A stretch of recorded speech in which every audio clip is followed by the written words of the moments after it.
श्री सद्गुरु महाराज की जय। श्री सद्गुरु महाराज की जय। मंगल मूर्ति सद्गुरु मिलवै सर्वाधार। मंगलमय मंगल करना बिनवा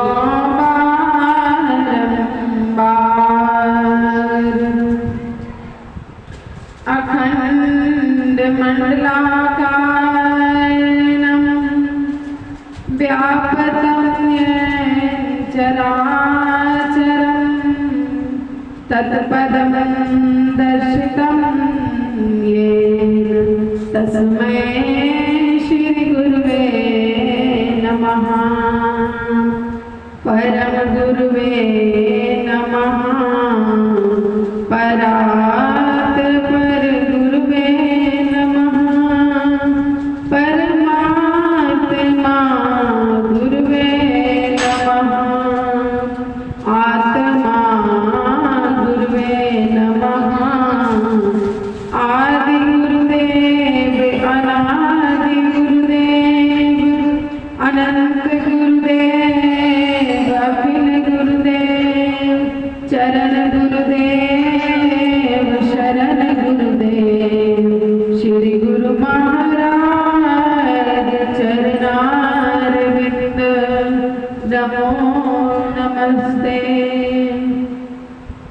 मेरा मुझ में कुछ नहीं, जो कुछ है गुरु तोर, तेरा तुझको सौंपते क्या लागत प्रभु मोर। परमाराध्य आराध्य देव जी के श्री जुगत चरणों में कोटि नमन। सत्संग में उपस्थित सभी माताओं एवं बहनों में प्रणाम करती हूँ।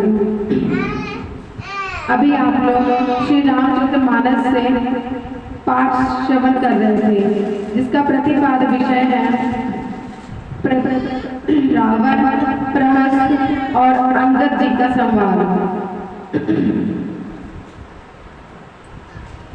इस विषय में बताया गया है कि रावण की सभा लगी हुई है और उस सभा में सभी मंत्रीगण रावण और उसका पुत्र प्रहस्त विचार कर रहे हैं कि राम से किस तरह युद्ध किया जाए। उसी सभा के बीच रावण का पुत्र प्रहस्त अपने पिता को सलाह देता है कि हे पिताजी, वह कहता है कि मैं आपको सलाह दे रहा हूँ, लेकिन आप मेरी सलाह को गलत ना समझिएगा। आप मुझे कायर, डरपोक ना समझिएगा। मैं आपको बता रहा हूँ कि आप युद्ध ना करें, बल्कि सीता माता को, राम को सौंप दें और देखें कि वह सीता जी को पाकर वापस लौट जाते हैं या नहीं। यदि वह सीता माता को लेकर वापस लौट जाते हैं तब तो ठीक है, यदि वह युद्ध का ठान ले तब युद्ध कीजिए। तब रावण अपने पुत्र की बातों को सुनकर बहुत ही लाल पीला क्रोधित हो जाता है और अपने पुत्र को डांट कर भगा देता है। तब उनका पुत्र गुस्से के मारे कटु वचन बोलते हुए वहां से घर को निकल जाता है। तब राम जी युद्ध से पहले अपने दूत अंगद देव जी को रावण के यहाँ भेजते हैं, उनको चेतावनी देने के लिए भेजते हैं और अंगद जी वहां आकर रावण को समझाते हैं। लेकिन रावण अपने क्रोध की अग्नि में, अपने घोर अहंकार में भरे हुए उसकी बातों को समझता नहीं है और कड़क कड़क कर बोलने लगता है और अंगद देव जी को वहां से भगाता है। तब अंगद देव जी उन्हें कहते हैं कि हे रावण, तू तो पहले से ही मरा हुआ है, क्योंकि कौल काम बस कृपिन विमूढ़ा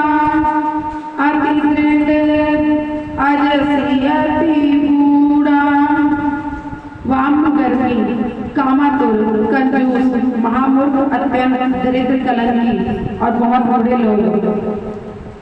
ऐसे लोग सदा रोग के वश में रहने वाले होते हैं।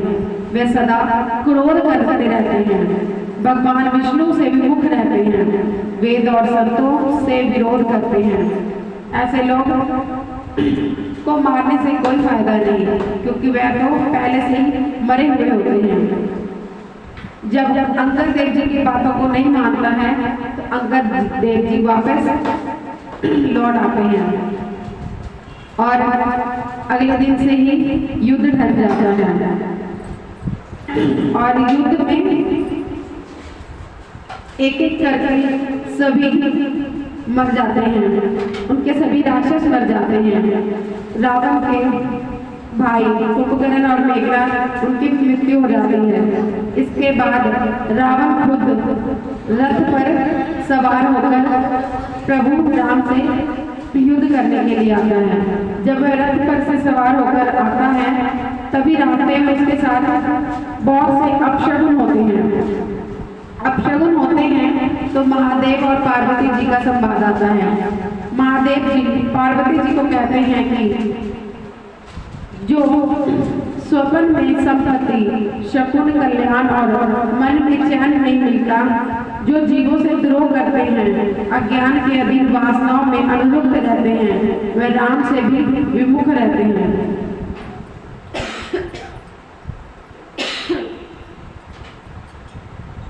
ऐसे को कृपा निधान राम जी कहते हैं कि हे मित्र सुनो, जिससे जीत होती है वह दूसरा ही रथ होता है। राम जी को देखकर विभीषण जी उनसे पूछने लग जाते हैं कि हे नाथ, आपका रावण तो इस तरह रथ पर सवार होकर आया हुआ है और आप ना पैरों में कुछ है और ना ही आप रथ पर सवार हैं। तब राम जी उनके प्रश्न का उत्तर देते हैं कि जिसके पास शूरता और धीरज जैसा रथ हो तो इससे मजबूत रथ क्या होगा। जिसके पास ज्ञान बल हो, सारा सार का ज्ञान हो, इंद्रियों पर रोक लगी हो, जिसके ऊपर परोपकार, क्षमा, कृपा निधान की क्षमता जैसी रस्सी हो, उसको रथ की क्या आवश्यकता होती है। उसके पास सब कुछ है और इसके पास यह सब कुछ होते हैं, उनको कोई भी हरा नहीं सकता और उनका कोई भी शत्रु उनको नहीं हरा सकता। यह कहते हुए आगे युद्ध टल जाता है और रावण कई तरह के मायावी चाल चलने लग जाता है। वह जादुई चाल चलता है। वह अपने कई रूप प्रकट कर लेता है। अपने रूपों में कहीं विभीषण जी, कहीं लक्ष्मण जी, कहीं हनुमान जी, ऐसे ऐसे रूप वह फैला देता है, जिसके कारण राम जी की सेना में जो बांदर होते हैं वह ये सब देखकर हैरान हो जाते हैं और सोचने लगते हैं कि हम अपने ही प्रभु को कैसे, उनसे किस तरह युद्ध करें। इस तरह संवाद चलता है। एक बार की बात है, हमारे गुरु महाराज कहते हैं कि जब कभी भी ध्यान करें तो हमें एकाग्रता पूर्वक ध्यान करना चाहिए। एकाग्रता पूर्वक ध्यान कैसे होगा, तो उसके लिए हमें नादानुसंधान की क्रिया को करनी पड़ेगी, तब जाकर हमारा मन एकाग्र होगा। जब मन एकाग्र हो जाएगा तब हमारा ध्यान में मन लगेगा। और जब तक हम मन को एकाग्र नहीं करेंगे तब तक हमारा मन ध्यान में नहीं लग सकता। हम अंधकार में पड़े हुए हैं। जब मन एकाग्र हो जाएगा तब हमारा मन धीरे धीरे उस प्रभु ईश्वर तक पहुंचने लगेगा। जब हमारा मन ईश्वर तक पहुंचेगा तब हमारे अंदर से अंधकार मिट जाएगा। जब अंधकार मिट जाएगा तो प्रकाश की रोशनी खिल जाएगी। जब हम आंखें बंद करते हैं तो हमें अंधकार दिखाई नहीं पड़ता है, लेकिन जब हम अंदर में चढ़ाई कर लेते हैं, जब हम परमात्मा को पाने के लिए मन को एकाग्र कर लेते हैं, इंद्रियों के वश से छूट जाते हैं, इंद्रियों का दमन कर लेते हैं, तब हमें अंदर में प्रकाश का मालूम पड़ता है। कहा जाता है कि एक मनुष्य, एक प्राणी के जीवन में जो भी हो तो उसे ईश्वर की महिमा ही जानना चाहिए। हमें ईश्वर या परमात्मा से कभी भी ईश्वर या परमात्मा की बुराई नहीं करनी चाहिए, या उनको गलत नहीं ठहराना चाहिए, कि ना उनको यह कहना चाहिए कि आपने मुझे यह नहीं दिया, वह नहीं दिया, या सुख सुविधाएं नहीं दी या कुछ, क्योंकि जो भी होता है अच्छे के लिए होता है, और प्रभु ने जो भी दिया है सब हमारे अच्छे के लिए दिया है। एक बार एक मंत्री और एक राजा जंगल में शिकार करने के लिए गए थे। शिकार करते समय राजा के एक उंगली में तलवार लग जाती है और खून से लथपथ हो जाता है। तो मंत्री जी का ऐसा स्वभाव होता है, वह हर वक्त यही बात बोलते हैं कि जो भी होता है अच्छे के लिए ही होता है। जब राजा के हाथ उंगली कट गई तब उसने मंत्री को बताया, तो मंत्री जी कहते हैं कोई बात नहीं राजा जी, जो भी होता है अच्छे के लिए होता है, परमात्मा ने इसमें भी कुछ अच्छा ही सोचा होगा। तब राजा मंत्री की बात को सुनकर क्रोध में आ जाता है और कहता है कि मेरी उंगली कट गई है और तुम बोलते हो जो भी होता है अच्छे के लिए होता है। और गुस्से में उनको बोलता है कि जाओ, तुम घर जाओ, मुझे तुम्हारी कोई जरूरत नहीं, मैं अकेला ही शिकार करूंगा। उसे वहां से भगा देते हैं, डांट करके भगा देते हैं, मंत्री घर को चला जाता है। तब राजा वहां अकेले रहते हैं। जब उनकी उंगली ठीक हो जाती है तब वह फिर से शिकार करने के लिए निकल जाते हैं। घोड़े पर सवार होकर शिकार करते थे। शिकार करते करते एक बार बहुत ही घने जंगल में प्रवेश कर गए और उनको पता नहीं चला। घना जंगल था और उसके अंदर चले गए। उनको मालूम नहीं हो रहा था कि वह घने जंगल में आ गए हैं। जब वह देखते हैं कि ये तो घना जंगल है, तब वह जंगल से बाहर निकलने के रास्ता खोजने लग जाते हैं। तब उनको जंगल में कुछ डकैत लोग मिलते हैं। वह डकैत लोग राजा को उठाकर अपने कबीले में ले आते हैं और कहते हैं कि वाह क्या बात है, हमने माई काली को एक नर बलि दे दी थी और माई काली की माया देखो कि एक सुंदर सा नर अपने आप ही हमारे पास पहुंच आया है। वह राजा को ले जाते हैं और अपने कबीले में नहवाते हैं। नहा करके उसे नए कपड़े, कुर्ता धोती पहनने के लिए देते हैं, पहना देते हैं और उसके बाद जिस पर रखकर बलि दी जाती है उस पर उसे उसकी गर्दन को रख देते हैं और बोलते हैं कि अब इसकी बलि दीजिए। तभी उनमें से एक डकैत देखता है कि इसकी तो एक उंगली में एक उंगली कटी हुई है। तब वह बोलता है रुकिए, इनकी बलि नहीं दीजिए, इनका तो एक अंग पहले से ही भंग है। अंग भंग हुए लोगों की बलि देना हमारे लिए अच्छा नहीं है। हम काली माई को अच्छा अंग की बलि देंगे। ये है कटी हुई उंगली वाले की बलि हम नहीं देंगे। तो वह उस राजा को छोड़ देते हैं और वह राजा वापस आ जाता है। मन में सोचता है मंत्री बहुत अच्छा आदमी है और फिर कहने लगता है कि परमात्मा जो भी करते हैं अच्छे के लिए करते हैं। ठीक उसी प्रकार जब हम लोगों को थोड़ी सी कष्ट होती है तो हम लोग परमात्मा को शिकायत करने लग जाते हैं कि ये परमात्मा आपने मेरे साथ ऐसा कर दिया, लेकिन हमें नहीं पता आगे आने वाली किस मुसीबत से हमें परमात्मा ने बचाया है। कभी कभी भक्त के बड़े से बड़े मुसीबत को बचाने के लिए ईश्वर उन्हें छोटी सी चोट देकर बड़े मुसीबतों से बचा लेते हैं। इसीलिए हमेशा ईश्वर का शुक्राना करना चाहिए, उनको शुक्रिया अदा करना चाहिए।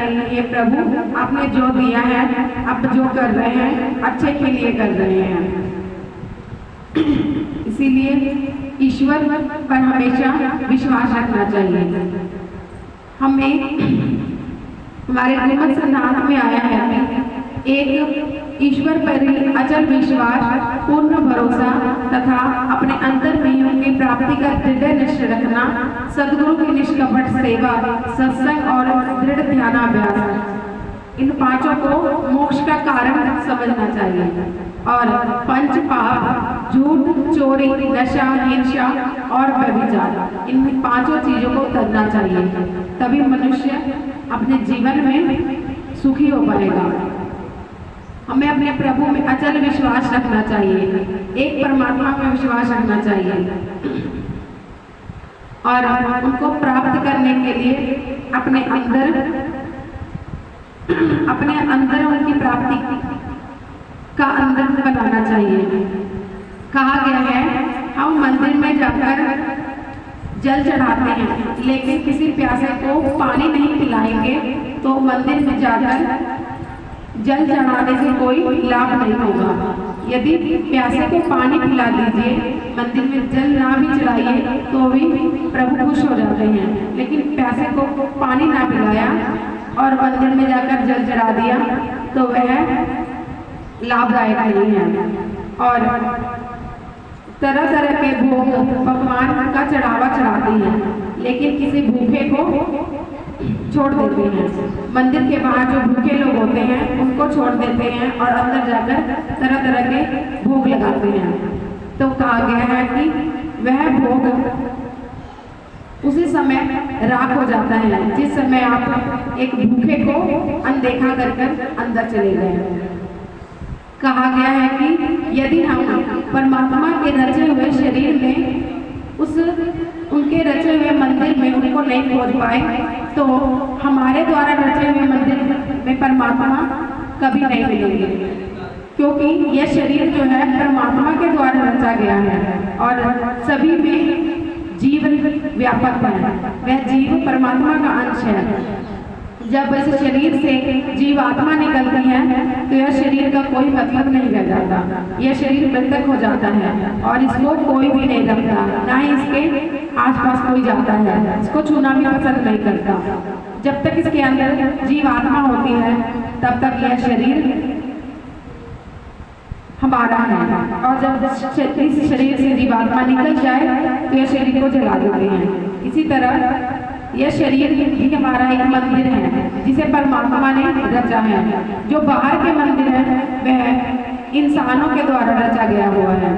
जब हम परमात्मा के द्वारा रचे गए मंदिर में परमात्मा को नहीं देख पा रहे हैं, उनको नहीं खोज पा रहे हैं, तो इंसानों के द्वारा बनाए गए मंदिर, मस्जिद, गुरुद्वारों में हम परमात्मा को नहीं देख पाएंगे।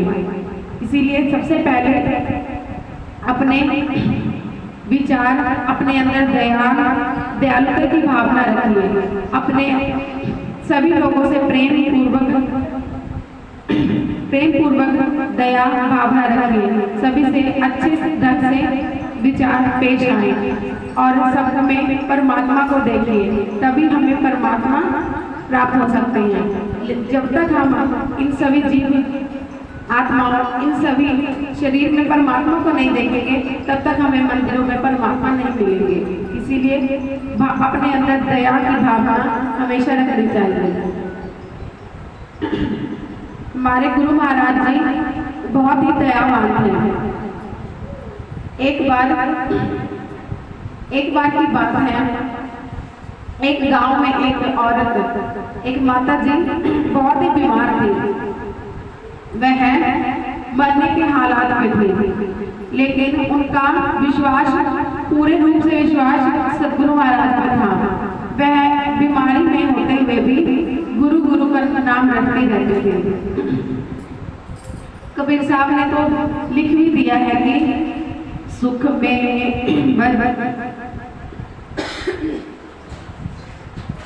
सुख में भजन सब करे, दुख में करे न कोई।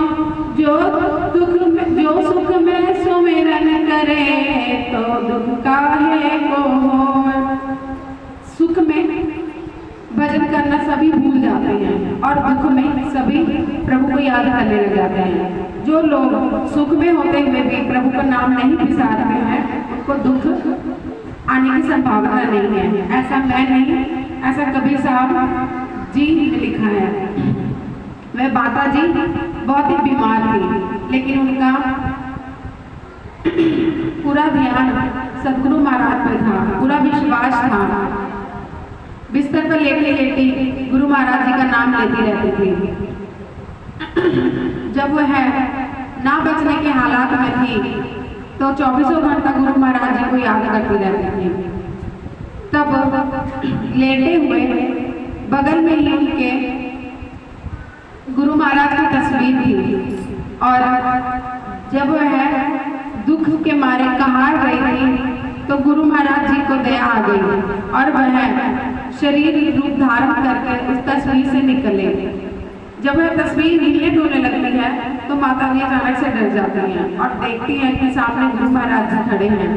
गुरु महाराज को देखकर बहुत ही हैरान चकित, बहुत ही खुश हो जाती हैं और उठ करके गुरु महाराज को प्रणाम करती हैं और सोचती हैं कि मैंने तो इनके दर्शन कर लिए, अब मेरे परिवार वाले भी इनके दर्शन कर लेंगे तो अच्छा होगा। तभी वह अपनी माता और अपने घर के संबंधी को बुलाने लगती हैं, अपने बच्चे को बुलाने लगती हैं, उनके पिता को बुलाने लगती हैं। तभी गुरु महाराज अचानक से गायब हो जाते हैं और कुछ ही दिनों के बाद देखती हैं कि वह माता जी धीरे धीरे ठीक होने लगती हैं और फिर उनका विश्वास गुरु महाराज जी पर और भी बढ़ जाता है। इसीलिए कहा गया है कि अगर आप जिस पर विश्वास करते हैं उस पर अचल विश्वास रखेंगे तो वह आपकी लाज अवश्य रखेंगे, वह कभी आपको नीचे नहीं गिरने देंगे। इसीलिए अपने प्रभु पर, अपने परमात्मा पर अचल विश्वास रखना चाहिए।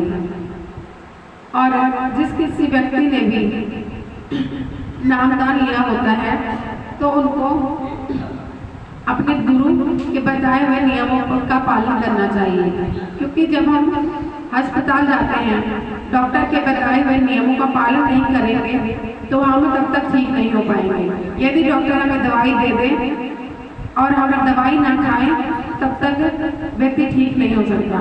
उसी प्रकार हमने नामदान लिया हुआ है, लेकिन गुरु के नियमों का पालन, गुरु की आज्ञा का पालन नहीं करेंगे, गुरु के बताए हुए वेद को, उनके बताए हुए नाम को हम नहीं लेंगे तो तब तक हमारा कल्याण नहीं होगा, तब तक हमें ईश्वर नहीं मिलेंगे। इसीलिए जिस तरह बीमारी होने पर दवाई लेना जरूरी है, उसी तरह परमात्मा का नाम लेना बहुत जरूरी है। कबीर साहब ने लिखा है, कबीर गुरु की भक्ति कर तज विषयारस चोज, बार बार नहीं पाई है मानुष जन्म की मौज। कबीर जी ने कहा कि भक्ति करो, किस तरह करो, तो इंद्रियों का दमन करके, इस इंद्रियों का दमन करके यह जो हम विषय में फंसे रहते हैं, बाहर की विषयों में फंसे रहते हैं कि यह काम करना है, वह काम करना है। काम तो हम कर लेते हैं लेकिन ईश्वर का भजन भूल जाते हैं। यह सब विषय बाहरी विषय हैं। इन विषयों के आनंद को छोड़कर हमें प्रभु की भक्ति करनी चाहिए, गुरु की भक्ति करनी चाहिए, क्योंकि कहा है बार बार नहीं पाई है मनुष्य जन्म की मौज। ये मनुष्य जन्म की जो मौज है ये बार बार नहीं प्राप्त होने वाला है।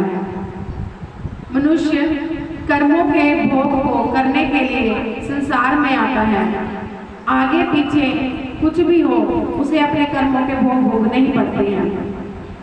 मनुष्य जैसे कर्म करता है उसे वैसे ही भोगने पड़ते हैं। यदि वह अच्छे कर्म करेगा तो उसे अच्छा ही कुछ प्राप्त होगा, यदि वह बुरे कर्म करेगा तो आज नहीं तो कल उसे वह भी भोगना पड़ेगा। क्योंकि आप देखेंगे कि एक रस्सी में आप किसी भी चीज को लटका दें और एक साइड में दीवार हो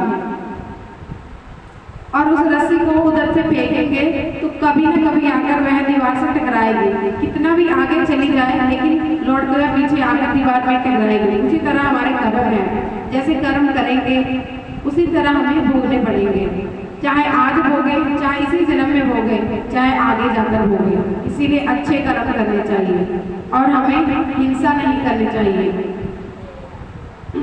किसी भी जीव को अपने स्वाद के लिए नहीं, उनका भक्षण नहीं करना चाहिए, क्योंकि जो जीवों को भक्षण करके अपने स्वाद के लिए जीवों को मारकर ग्रहण करते हैं उनके साथ भी वैसा ही होता है। हम देखते हैं कि जब एक्सीडेंट वगैरह होते हैं तो कितने भयानक भयानक एक्सीडेंट होते हैं, लोगों के चित्त उड़ जाते हैं और सड़क पर यूं बिखर जाते हैं कि कोई उन्हें, जिस तरह हम किसी भी जीव को मार कर या काट कर खाते हैं, और जब एक्सीडेंट होता है तो उस मनुष्य का चित्त इस तरह उड़ जाता है, इस तरह बिखर जाता है कि उसको कोई उठाकर समेट नहीं पाएगा और ना ही उसे कोई खा पाएगा। इसीलिए कहते हैं कि अच्छे कर्म कीजिए, क्योंकि जब अच्छे कर्म करेंगे तो अच्छा होगा। जब हम किसी को हिंसा करते हैं तो हमारे ऊपर भी हिंसा आगे चलकर होता है। इसी को कहते हुए मैं अपनी वाणी को विराम दूंगी। श्री सद्गुरु महाराज की जय।